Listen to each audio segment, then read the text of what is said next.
Hey guys, just doing another quick video. These figures in front of you are figures that I actually have painted up several months ago, but I kind of forgot to do a video about them, so I'll do one now. I realize in hindsight I probably should not have glued them down before I did the video because it's going to be kind of hard to see all the detail, but I'll try my best.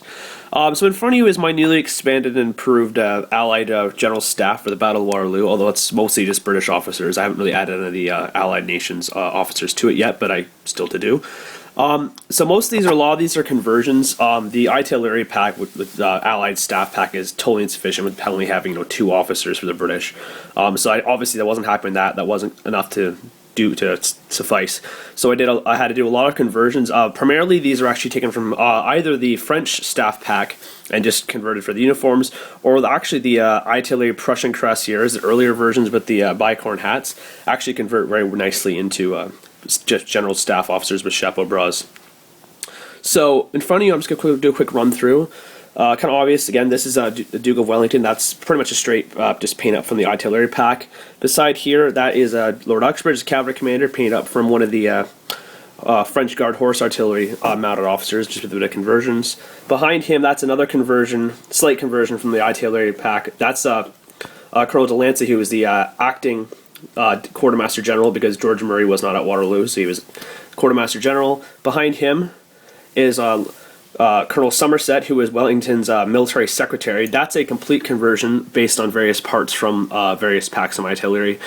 He's painted up just to be in a simple blue frock coat and chapeau bras, and if you can see, he's just kind of writing down in his little book probably what time orders and so forth and troop movements occurred. These 2 officers here, these are just generic general staff officers. They're just wearing undress general officers with the aiguillettes and chapeau bras. Some are wearing gray overalls, some are wearing taller boots and various different ornaments on their cocked hats, but again, they're just undisclosed. I don't necessarily have to decide who they're going to be depending on what phase of the battle I actually end up completely sticking with. Moving farther back, these are just more some general staff officers here. That is Colonel Fremantle, who is Wellington's senior aide-de-camp, and he's wearing the aide-de-camp uniform with an aiguillette. Here's just some more just undisclosed general staff aide-de-camps, not specific. This Hussar officer is Major Thornhill, who was actually Uxbridge's senior aide-de-camp, and he's wearing the uniform of the officer of the 7th Hussars.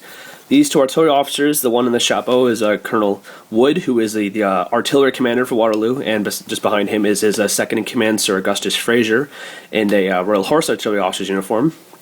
This figure here, that's no conversion. That's just the Brunswick officer from the Waterloo 1815 pack.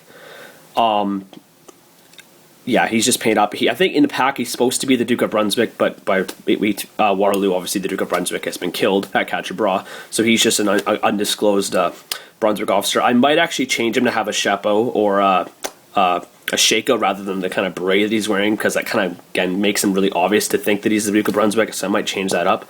And then this last figure here is another conversion, using actually the body from the Napoleon's body from the artillery pack, but with a hat with a chapeau bras from actually the Hat Peninsula War officer.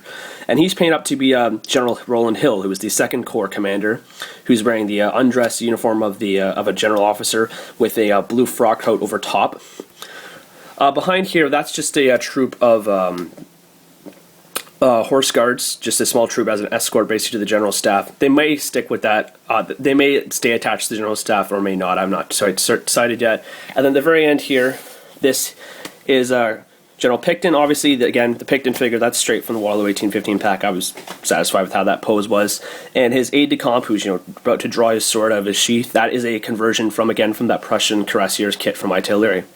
So anyway, that's my staff, guys, as it stands right now. It's still a work in progress. I kind of poke away at it as I feel like it, but it's obviously a vast improvement of what I had initially. So anyway, just thought I'd post that. Let me know what you think. And if you have any pictures of your painted up officers, I'm glad to hear about it. So thanks for watching, guys. Cheers.